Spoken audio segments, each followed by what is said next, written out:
मला या ठिकाणी मुंबई महानगरपालिकामध्ये येऊन जवळपास 6 महिने पूर्ण झालेले आहे आणि 6 महिन्यामध्ये आपण मुंबईकरांच्या हितासाठी अनेक आपण योजना उपक्रम आपण या ठिकाणी राबवतोय.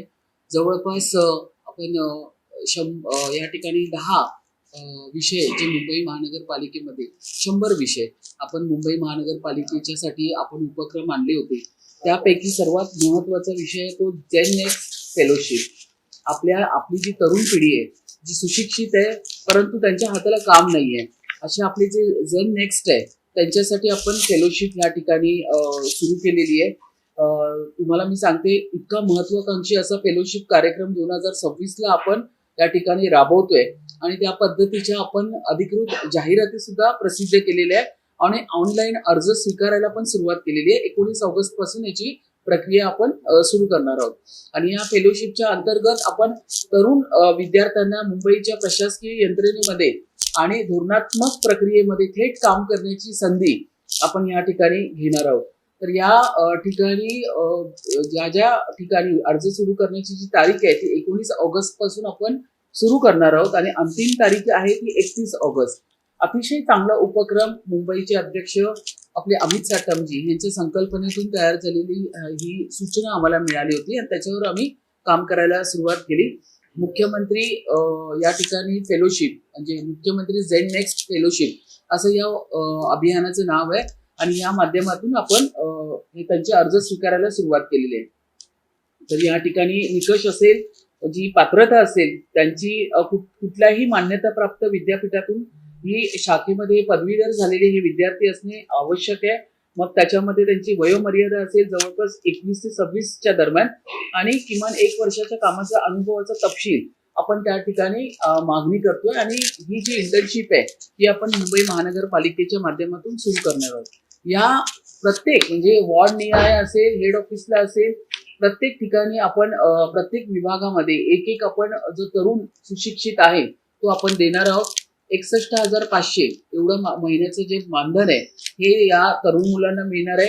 अतिशय चांगला असा उपक्रम आपण मुंबई महानगरपालिकेच्या वतीने मुख्यमंत्री जेन नेक्स्ट फेलोशिप प्रोग्राम आपण राबवतोय आणि म्हणूनच त्याची घोषणा करण्यासाठी आज मी तुम्हाला या ठिकाणी बोलवलंय. हा अतिशय चांगला उपक्रम तुमच्या माध्यमातून संपूर्ण मुंबईकरांना हा पोचला पाहिजे आणि आपल्या मुंबईमध्ये असणाऱ्या सगळ्या तरुण विद्यार्थिनींनी ह्याच्यामध्ये सहभाग घेतला पाहिजे.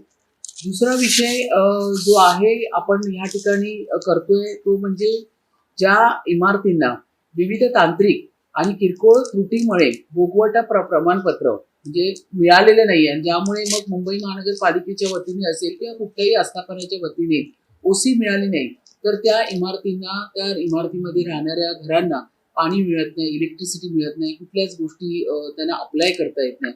तर आपण या ठिकाणी त्यांना आश्रय देण्याचं काम इथे आपण करतोय. तर 17 नोव्हेंबर 2016च्या धोरणानुसार विना भोगवटा प्रमाणपत्र ओसी असलेल्या इमारतींना भोगवटा प्रमाणपत्र देण्यासाठी अभय योजना आपण या ठिकाणी मुंबई महानगरपालिकेच्या कॉर्पोरेशन मध्ये पास केली आहे. अतिशय चांगली योजना. ह्याच्यामध्ये आदरणीय पालकमंत्री आशिषजी शेलार असतील, आदरणीय माजी खासदार गोपाळ शेट्टीजी असतील, यांनी अथक प्रयत्न याच्यामध्ये करून आपल्या मुंबईकरांना ही योजना आपण आणलेली आहे. जवळपास 25 लाख घरांना याचा फायदा मिळणार आहे.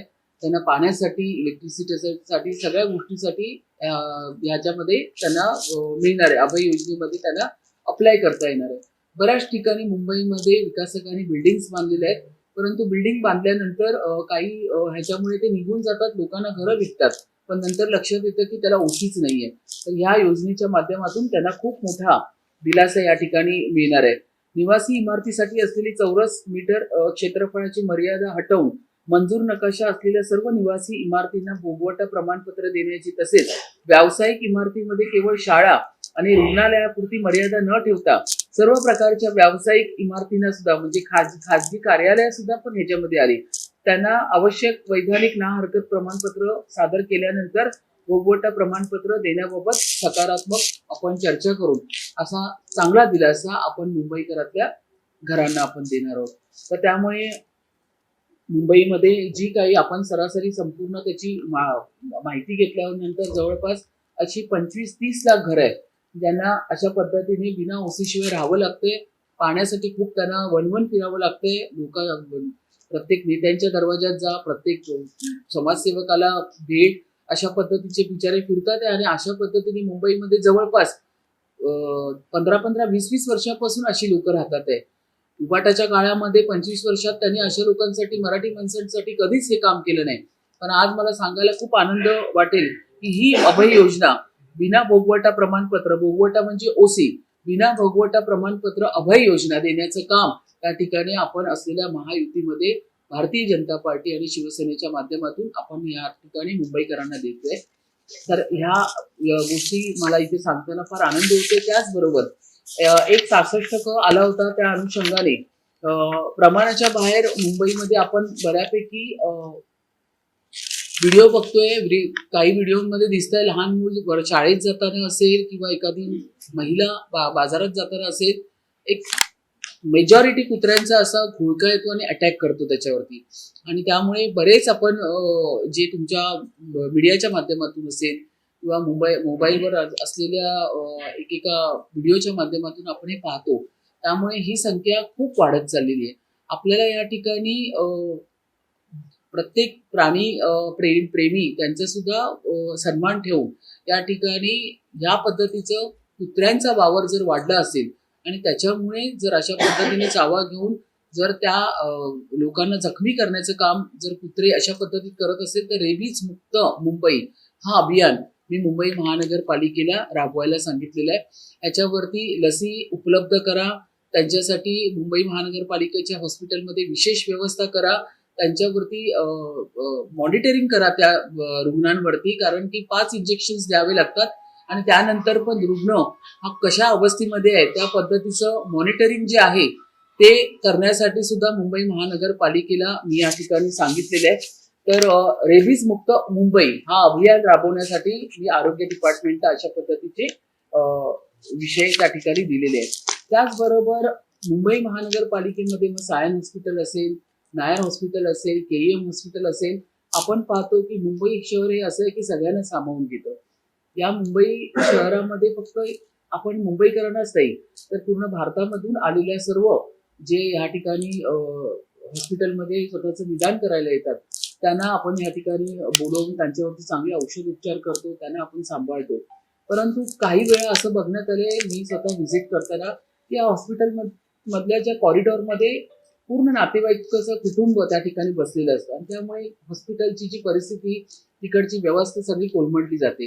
तर कंपल्सरी एक रुग्ण आणि एक नातेवाईक हे मी या ठिकाणी आदेश दिलेले, निर्देश दिलेले आहेत मुंबई महानगरपालिकेला की ह्याच्या पुढे मुंबईतला रुग्ण असू दे किंवा मुंबई बाहेरचा रुग्ण असू दे, पण कंपल्सरी एक रुग्ण एक नातेवाईक अशा पद्धतीने मुंबई महानगरपालिकेच्या हॉस्पिटलमध्ये व्यवस्था करा.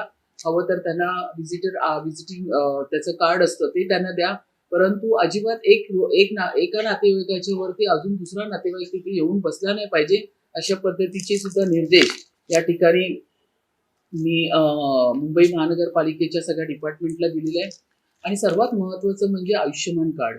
आयुष्यमान कार्ड हे आपल्या देशाचे पंतप्रधान आदरणीय नरेंद्र मोदीजी यांनी हे कार्ड लोकांच्या आरोग्याच्या सेवेसाठी या ठिकाणी पूर्ण भारतभर उपलब्ध केलेलं आहे.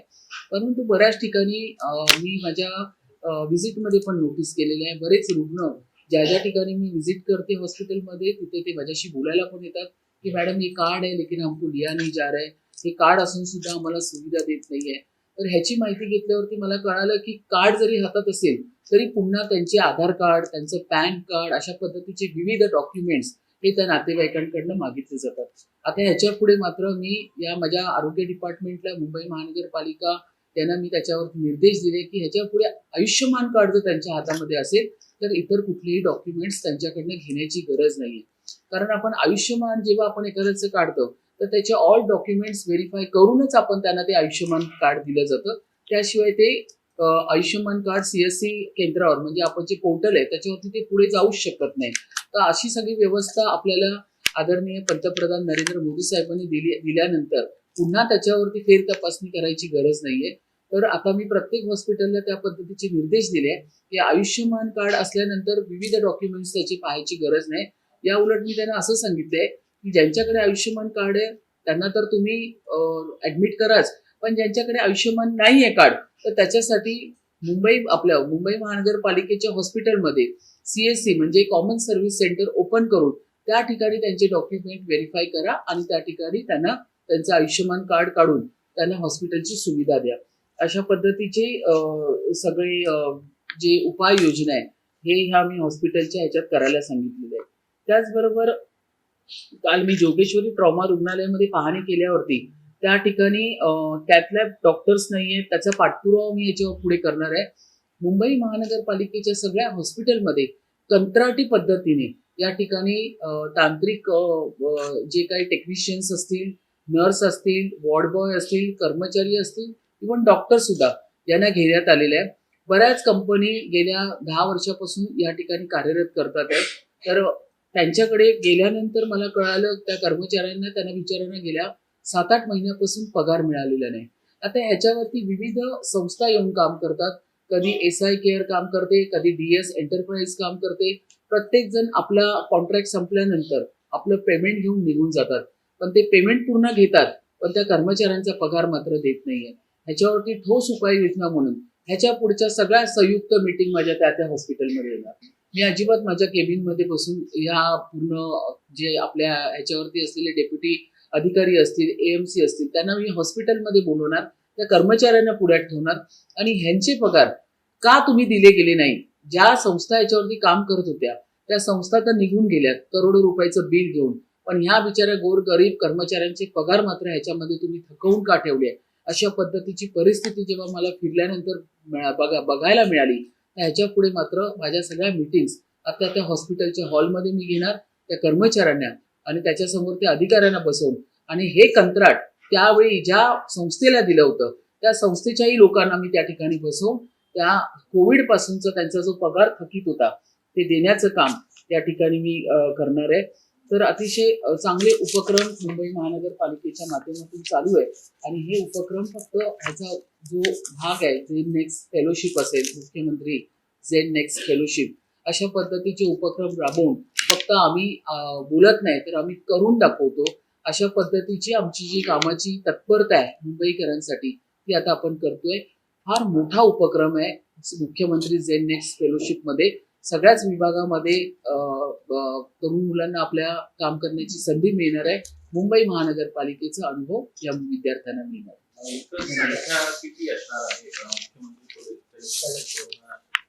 आपण आता सध्या आपण त्यांची ऍप्लिकेशन घेण्याचं आपण सुरू केलेलं आहे. ऍप्लिकेशन आपण घेतोय, पोर्टलवरती नोंदणी करायला आपण सुरुवात केलेली आहे. त्यासाठी आपण लॉगिन ID सुद्धा तयार करतोय. अर्ज पूर्ण भरून त्याचे आवश्यक कागदपत्रे, फोटो अपलोड करणे अशा पद्धतीचा आपण संपूर्ण प्रक्रिया सुरू केलेली आहे. त्याच्यानंतर आपण एक टप्प्याटप्प्याने आपण जाणार आहोत या सर्व विषयांकडे.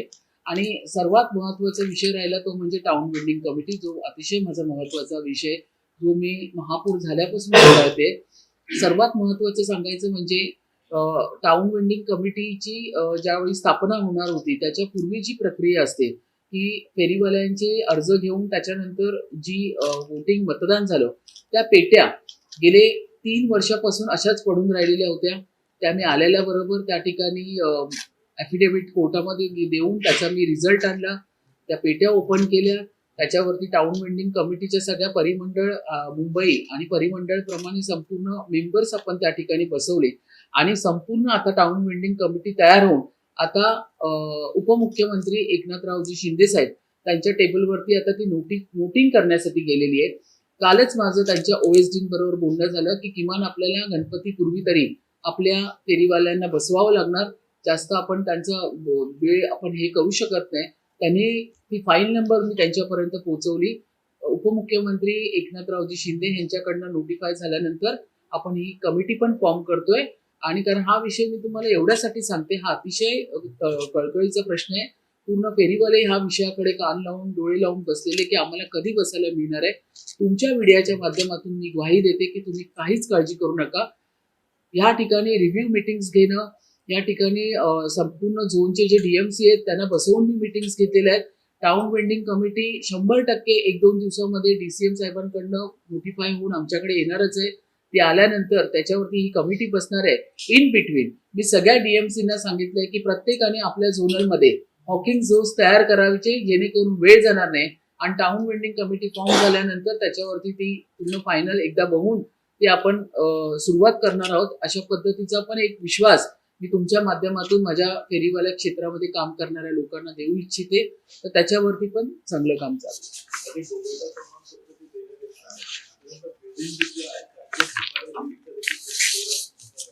नाही, ह्याच्यामध्ये एक लक्षात घ्या, ज्या धोकादायक बिल्डिंग आहेत, मला हे कळतंय की जी लोक वर्षानुवर्ष आपल्या घरामध्ये राहतात, परंतु ज्यावेळी मुंबई महानगरपालिकेकडनं ऑडिट केल्यावरती आपल्या लक्षात येतं की ही बिल्डिंग धोकादायक आहे. त्यामुळे मुंबई महानगरपालिकेचं ते पहिलं कर्तव्य आहे की आपण त्यांना अलर्ट करतो आणि अशा पद्धतीचं C1 कॅटेगरीचं आपण जी नोटीस आहे ती आपण त्या इमारतीला लावतो.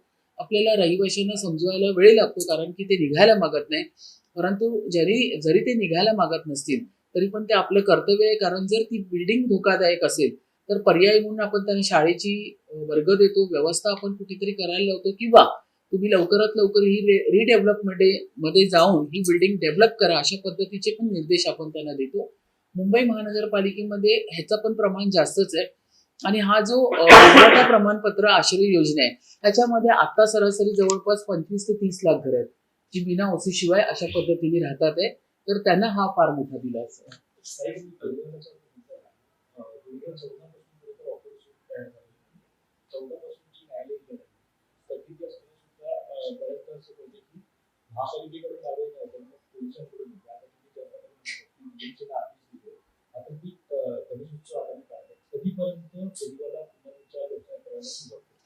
तुमचा प्रश्न अगदी बरोबर आहे. या ठिकाणी आपण तर ह्या ठिकाणी TVCच्या माध्यमातून काम करतोच आहे, परंतु विविध ठिकाणी मला असं कळलं की पोलिसांच्याकडनं त्यांना त्रास दिला जातोय किंवा त्यांना तिकडून काढलं जातंय. मला CP साहेब भेटले होते तेव्हा त्यांच्याकडे हा विषय मी चर्चेला आणला होता, परंतु ह्याच्यावरती हायकोर्टाचे फार कडक निर्देश आहेत. त्यामुळे पोलिसांची पण ती अडचण होते. मान्य आहे आम्हाला, या ठिकाणी QR कोड दिलाय, तर माझी पण पोलिसांबरोबर चर्चा चालू आहे की किमान जोपर्यंत आपली हॉकिंग झोन्स कमिटी तयार झालेली आहे, बसवणार आहोतच आपण लवकरच, पण किमान गणपतीच्या तोंडावरती तरी त्यांना फेस्टिवल म्हणून तरी, किंवा राखी पौर्णिमा आहे आता, त्या अनुषंगाने तरी त्यांना आपण तात्पुरतं का होईना पण त्याला आपण बसायला देऊया, जेणेकरून त्यांचा हातावरचं पोट आहे, दिवसाला ते धंदा करतात आणि त्याच्यावरती त्याचा उदरनिर्वाह असतो, कुटुंबाचा उदरनिर्वाह असतो. त्यामुळे आपण त्यांना जास्त पण रोखून ठेवू शकत नाही. परंतु त्यांच्याकडनं पण CP साहेबांकडनं मला एवढंच कळालं की कोर्टाचे आदेश असल्यामुळे त्यांची तिथे अडचण निर्माण झालेली आहे. तरी सुद्धा आपण त्याच्यावरती लक्ष ठेवून काय करता येईल गणपतीपूर्वी आणि राखी पौर्णिमेपूर्वी त्याच्यावरती आमचा पूर्ण विचार विनिमय चालू आहे.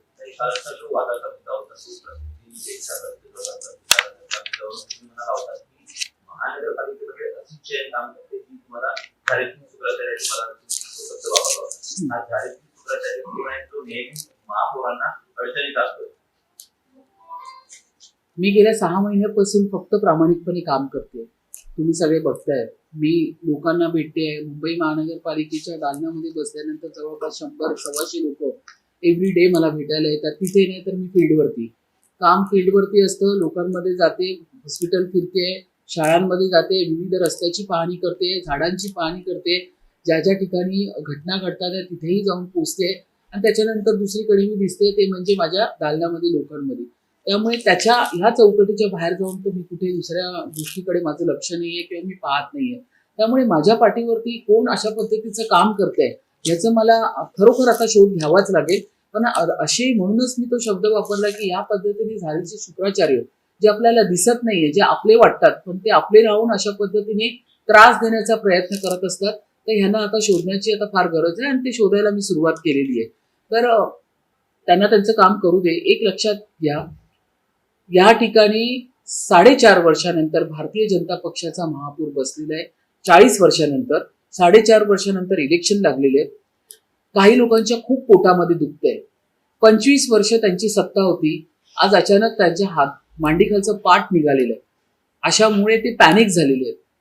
त्यांच्या महानगरपालिकेचे तर नेते असतील, आता मी खिचडी खाऊ आपली किशोरीताई, जिला मी आता आजपासून खिचडी खाऊ हा शब्द ठेवलेला आहे, कारण तिने कोविड काळामध्ये किती मोठा भ्रष्टाचार केला खिचडीमध्ये. स्वतःच्या मुलाच्या नावावरती पण त्यांनी कंपन्या उभ्या केल्या आणि खिचडी खाऊ किशोरीताईने आपण बोलतो की प्रेताच्या टाळूवरचं लोणी खाणं, इतका घाणेरडा प्रकार ह्या लोकांनी केलेला आहे.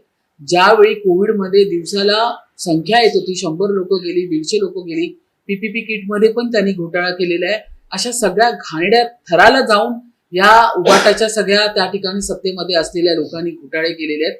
जेव्हा ईडी लागली तेव्हा धावत धावत मुख्यमंत्र्यांकडे गेल्यात आणि वाचवा वाचवा काका मला वाचवा, तसं मुख्यमंत्री मला वाचवा, अशा पद्धतीची धावत पळत ते मुख्यमंत्र्यांच्या पायाशी गेल्यात आणि स्वतःला वाचवून घेतलं.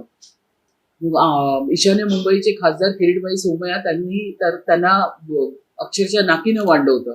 सगळे कागदपत्र किरीट सोमय्यांच्या कामाचे तुम्हाला सांगते, ते विना कागदपत्र प्रॉपर अभ्यास करून ते मीडिया समोर बसतात आणि त्यांचा अभ्यास किती चोख असतो हे मी तुम्हाला कोणाला सांगायची गरज नाही. अशा पद्धतीचे पेपर घेऊन किरीट सोमय्या बसले होते. अख्ख्या कुटुंबाला बिझनेसमध्ये या खिचडी खाऊ किशोरीताईंनी उतरवलं होतं. नवरा पण उतरवलं होता, मुलाला पण उतरवलं होतं. अरे लाज वाटली पाहिजे होती. कोविडच्या काळामध्ये लोक मरत होती आणि त्यांना त्यावेळी लोकांच्या हाताला काम नव्हतं. जे दिवसा काम करून हाताच्या बोटावरती काम करणारे लोक होतात त्यांची हातातली कामं निघून गेली होती. म्हणून आपण ही व्यवस्था सुरू केली होती की त्यांना 2 टाइम जेवण मिळणार. त्याच्यामध्ये पण तुम्ही भ्रष्टाचार करता आणि तुम्ही नीतिमत्तेच्या गोष्टी शिकवता महापौरांना की महापौरांनी हे केलं. काय काय शोधायला येणार महापौरांचं? महापौरांनी कुठे राहतात आहे, काय केलंय, या ना शोधायला. मी तर त्यांना ज्यावेळी मी महापौर बंगल्यामध्ये राहायला आली सर्वात पहिला फोन किशोरीताईनं जाऊन विचारा कोणी केला होता.